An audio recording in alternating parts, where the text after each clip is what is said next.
আর lastly বলতে চাই, সূরা ইউসুফের মধ্যে যে ন্যাশনাল বাজেটিংয়ের কনসেপ্টটা আছে, আমাদের এই বাজেটের মধ্যে আমি সম্পূর্ণ প্রতিফলন দেখেছি।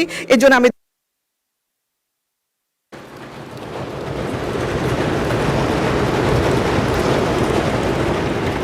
মাননীয় সংসদ সদস্য, আমি আপনাদের উদ্দেশ্যে একটা কথা বলতে চাই।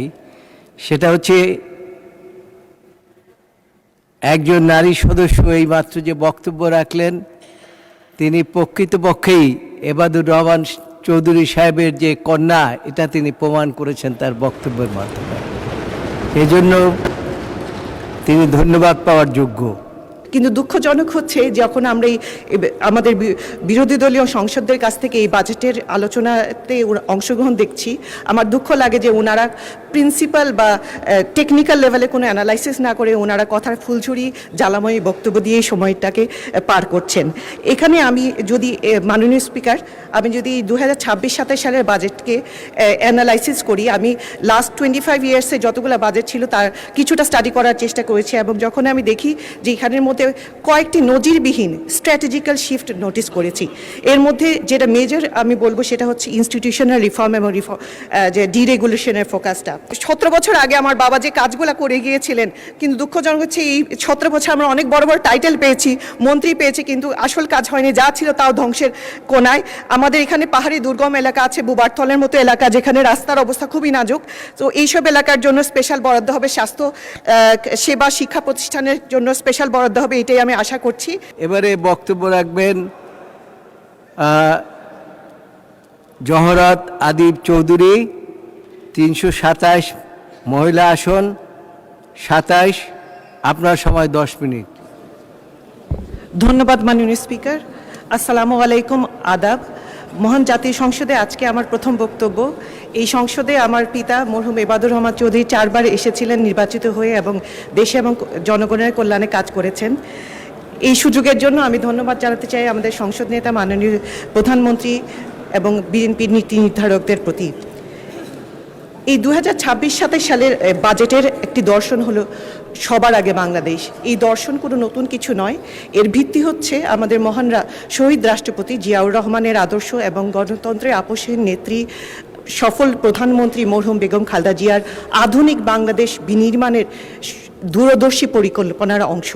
এটি একটি আধুনিক রূপান্তর মাত্র। আমি ধন্যবাদ জানাতে চাই আমাদের মাননীয় অর্থমন্ত্রীকে এবং মন্ত্রিসভার প্রত্যেকজন সদস্যকে, যে ওনারা শুধু একটি আয় ব্যয়ের হিসাব আমাদের সামনে উপস্থাপন করেনি, বরঞ্চ করেছেন 1971 থেকে 2024 সালের সকল লড়াকু বাংলাদেশিদের আকাঙ্ক্ষার প্রতিফলন এই ঐতিহাসিক দলিলে। কিন্তু দুঃখজনক হচ্ছে যখন আমরা আমাদের বিরোধী দলীয় সংসদদের কাছ থেকে এই বাজেটের আলোচনাতে অংশগ্রহণ দেখছি, আমার দুঃখ লাগে যে ওনারা প্রিন্সিপাল বা টেকনিক্যাল লেভেলে কোনো অ্যানালাইসিস না করে ওনারা কথার ফুলঝুরি জ্বালাময়ী বক্তব্য দিয়ে সময়টাকে পার করছেন। এখানে আমি যদি মাননীয় স্পিকার, আমি যদি 2026-27 সালের বাজেটকে অ্যানালাইসিস করি, আমি লাস্ট 25 ইয়ার্সে যতগুলো বাজেট ছিল তার কিছুটা স্টাডি করার চেষ্টা করেছি, এবং যখন আমি দেখি যে এখানের মধ্যে কয়েকটি নজিরবিহীন স্ট্র্যাটেজিক্যাল শিফট নোটিস করেছি। এর মধ্যে যেটা মেজর আমি বলবো সেটা হচ্ছে ইনস্টিটিউশনাল রিফর্ম এবং যে ডিরেগুলেশনের ফোকাসটা। বিগত দশকগুলোতে আমরা মেগা প্রজেক্ট, মিথ্যা জিডিপি গ্রোথের ফুলঝুরি শুনেছি, কিন্তু এবার ক্লিয়ারলি একটা ফোকাসড অ্যাপ্রোচ নিয়ে আসা হয়েছে, যেখানে long term sustainable organisational capability build করা হচ্ছে থ্রু ইনস্টিটিউশনাল গভর্নেন্স রিফর্মের মাধ্যমে, ডিরেগুলেশনের মাধ্যমে, যার এক্সাম্পল হচ্ছে simplified business registration, licensing process, service level agreement, যেখানে টাইম বাউন্ড অ্যাপ্রুভালের অ্যাপ্রোচ নিয়ে আসা হচ্ছে। এছাড়া আমরা দেখছি সামষ্টিক অর্থনীতির একটা স্ট্রাকচারাল ওভারহল, যেখানে কাগজি মুদ্রা ছাপানো বন্ধ করে ধীরে ধীরে আমাদের বেসরকারি খাতের বিনিয়োগে উৎসাহিত করার জন্য ঋণ ব্যবস্থার সম্পূর্ণ রিস্ট্রাকচারিং। এছাড়া যেটা সবচেয়ে লক্ষণীয় হচ্ছে মানব সম্পদে আমাদের একটা আগ্রাসী বিনিয়োগের প্রচেষ্টা, যেটা অ্যাকচুয়ালি আমাদের দক্ষিণ এশিয়ার প্রত্যেকটা কান্ট্রির সাথে যদি আমি কম্পেয়ার করি, এটা একটা যুগান্তকারী দৃষ্টান্ত স্থাপন করতে যাচ্ছে। কারণ আমাদের বাজেটে একটা বিশাল অংশ 29.7% আমরা সামাজিক খাতে বরাদ্দ রাখা হয়েছে, হয়েছে এবং ধীরে ধীরে লক্ষ্য ধারণ করা হয়েছে যেখানে শিক্ষা এবং স্বাস্থ্যকারে 5% করে উন্নীত করা হবে, যেটা আমাদেরকে একটা economy based knowledge based economy এবং মিডল ইনকাম ট্র্যাপ থেকে বের হতে সাহায্য করবে। মাননীয় স্পিকার, আমি হার্ভার্ড বিজনেস স্কুলের ছাত্রী, তাই যখন এই বাজেটটা পড়াশোনা করার চেষ্টা করেছি আমি চেষ্টা করেছি যে কিছু ফেমাস কনসেপ্টের সাথে এটাকে কম্পেয়ার করার। এর মধ্যে একটা যে বিজনেস স্কুলে আমাদেরকে শিক্ষা দেওয়া হতো একটা ইম্পর্টেন্ট কনসেপ্ট, সেটা হচ্ছে ইমার্জিং মার্কেটগুলো কেন ডেভেলপ যে ইকোনমিতে যেতে পারে না, কি কেন তারা ডেভেলপ করতে গিয়ে বাধার সম্মুখীন হয়। এর মধ্যে একটি ইম্পর্টেন্ট পয়েন্ট হচ্ছে যে এই ধরনের মার্কেট ইকোনমিগুলোতে ইনস্টিটিউশনাল ভয়েড কাজ করে, যেসব ইনস্টিটিউশন থাকা দরকার সেগুলো থাকে না অথবা থাকলেও ভঙ্গুর অবস্থায় থাকে, এবং বাংলাদেশ এটার একটা বেসিক একটা মানে পারফেক্ট এক্সাম্পল, যেখানে আমরা লাস্ট 17 বছরে আমরা দেখেছি কিভাবে দেশের প্রত্যেকটা প্রতিষ্ঠানকে ধ্বংস করে দেওয়া হয়েছে। এর সলিউশন অবশ্যই এই বাজেটের মধ্যে আমি নোটিস করেছি, যেখানে আমাদের ইনস্টিটিউশনগুলো কীভাবে ক্যাপাবল করে তোলা যায় তার একটা লং টার্ম প্রপার প্ল্যানিং হয়েছে।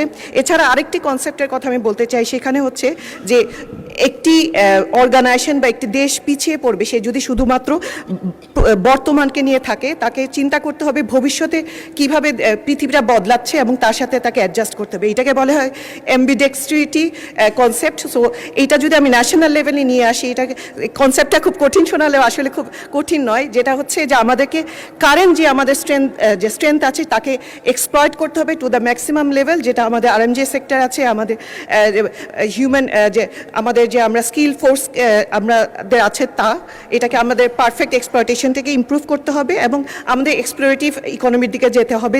এটার একটা এক্সাম্পল হচ্ছে চায়নাতে আমরা দেখেছি তারা কিভাবে করে তাদের ম্যানুফ্যাকচারিং হাবকে এক্সপ্লয়েট করছে এবং সাথে সাথে green energy transition AI based ইকোনমির দিকে তারা এক্সপ্লোর করছে এবং তারা সাকসেসফুল হচ্ছে। সো আমাদের এই বাজেটের মধ্যে আমি স্পষ্টভাবে দেখতে পারি যে এই পিপল প্রসেস এবং আমাদের সার্ভিস বা প্রোডাক্ট সেক্টরে প্রত্যেকটা ক্ষেত্রে আমি দেখেছি এক্সপ্লয়েট এবং এক্সপ্লোরের কীভাবে সামঞ্জস্য এসেছে। আমি যদি সংক্ষিপ্তভাবে বলি যে আমাদের পিপল ক্ষেত্রে আমরা দেখেছি বাজেটে যে আমি একটু আগে বলছিলাম যে সামাজিক খাতে আমাদের শিক্ষা স্বাস্থ্য খাতে কীভাবে আমাদের যে বরাদ্দ হয়েছে, যাতে করে আমরা একটা আমাদের যে ইউথ ডেমোগ্রাফিক ডিভিডেন্ড আছে এটাকে আমরা কীভাবে ইউটিলাইজ করতে পারি এবং এক্সপ্লোর করার জন্য আমাদের এই যে ইউথ ডেমোগ্রাফি আছে এটাকে কীভাবে আরও বেশি হায়ার লেভেলে মেরিট বেস ইকোনমিতে তাদেরকে নিয়ে যাওয়া যায় তার জন্য স্পেশাল বরাদ্দ রাখা হয়েছে। এবং এই টোটাল এক্সিকিউশন করার জন্য আমাদের একটা লিডারশিপ ব্রিজ দরকার, এবং আমি দেখতে পাচ্ছি আমাদের যে প্রাইম মিনিস্টারের নেতৃত্বে এবং অ্যাডভাইজার যে এবং মিনিস্টারদের ক্যাবিনেটদের ওভারঅল সাথে আমি দেখছি যে ওনারা সুন্দরভাবে এই প্রোগ্রামটা প্ল্যানিং করেছেন। এখানে যদি আমি প্রসেসের ক্ষেত্রে আসি, আমি দেখি যে আমাদের কারেন্ট যেসব ইনস্টিটিউশন আছে এটাকে আরও কীভাবে ইমপ্রুভ করা যায়, এই জন্য এসওপি বেসড কনসেপ্ট নিয়ে আসা হয়েছে। টাইম বাউন্ড আমি অ্যাপ্রুভালের কথা একটু আগে বলছিলাম, অটোমেশনের কথা বলা হয়েছে, এবং আমি জানতে পেরেছি যে প্রজেক্টগুলোকে যাতে করে আমরা প্রপারলি ইমপ্লিমেন্ট হয়, টাইমলি ইমপ্লিমেন্ট হয়, তার জন্য ডিজিটাল ড্যাশবোর্ডের কথাও চিন্তা করা হচ্ছে। এছাড়া এক্সপ্লোরের জন্য আমরা creative economy, sports economy, blue ইকোনমির কথা দেখছি, যেটাতে করে আমাদের দেশকে আমরা সামনে এগিয়ে নিতে পারবো। এবং আমাদের প্রোডাক্ট পার্সপেক্টিভে এক্সপ্লয়েটের ক্ষেত্রে আমি দেখেছি যে আমাদের কারেন্ট যেসব সিস্টেমসগুলো আছে তা কীভাবে অপটিমাইজ করা যাবে, এফিসিয়েন্সি ইনক্রিজ করা হবে তার জন্য কথা বলা হয়েছে। এছাড়া ডিজিটাল ডিসরাপশনের মাধ্যমে ফিউচার মানে পৃথিবীতে যাতে আমাদের নাগরিকরা সুন্দরভাবে তার সেবা পায় তার জন্য ওয়ান সিটিজেন ওয়ান কার্ডের মতো যুগান্তকারী পদক্ষেপ নেওয়া হয়েছে। এখন আমি যেহেতু আমি ব্যবসা কর্পোরেটে অনেকদিন ছিলাম, আমি বিজনেস এনভায়রনমেন্ট নিয়ে কয়েকটি কমেন্ট করতে চাই।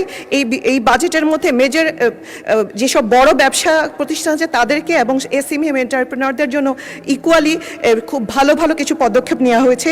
মেজর বিজনেসদের একটা মেজর কমপ্লেইন ছিল যে প্রেডিক্টেবল ট্যাক্স স্ট্রাকচার নাই। আমাদের যে এই বাজেটের মধ্যে প্রতিশ্রুতি দেওয়া হচ্ছে যে নেক্সট 5 বছর কর কাঠামো অপরিবর্তিত থাকবে, যেটা একটা খুবই যুগান্তকারী পদক্ষেপ।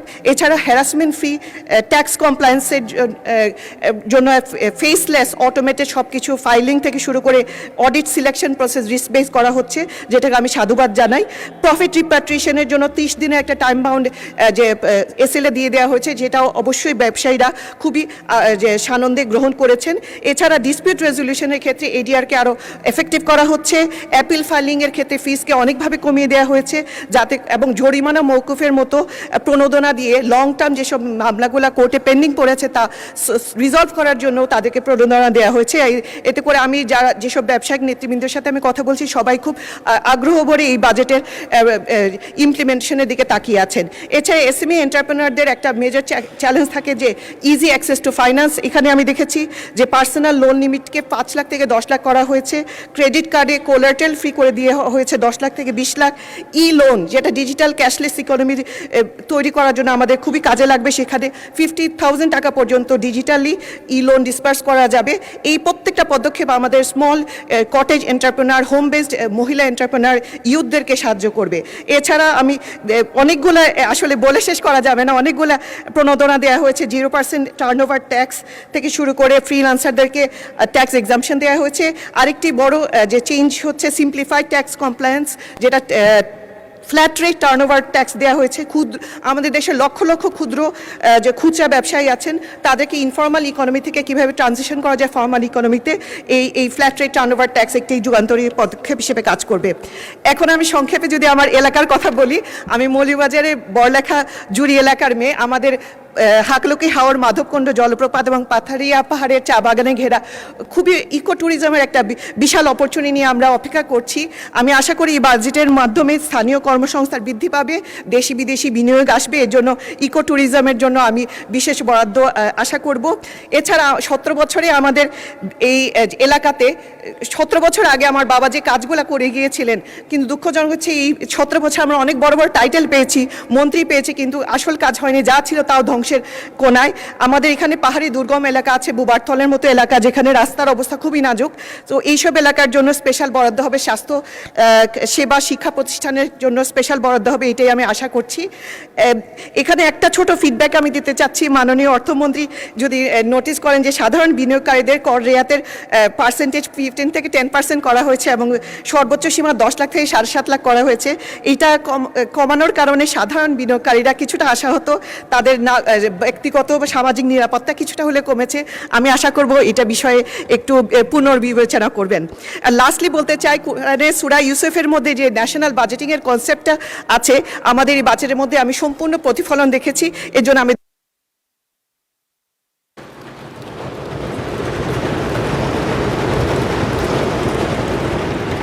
মাননীয় সংসদ সদস্য, আমি আপনাদের উদ্দেশ্যে একটা কথা বলতে চাই। সেটা হচ্ছে, একজন নারী সদস্য এইমাত্র যে বক্তব্য রাখলেন, তিনি প্রকৃতপক্ষেই এবাদুর রহমান চৌধুরী সাহেবের যে কন্যা, এটা তিনি প্রমাণ করেছেন তার বক্তব্যের মাধ্যমে। এজন্য তিনি ধন্যবাদ পাওয়ার যোগ্য।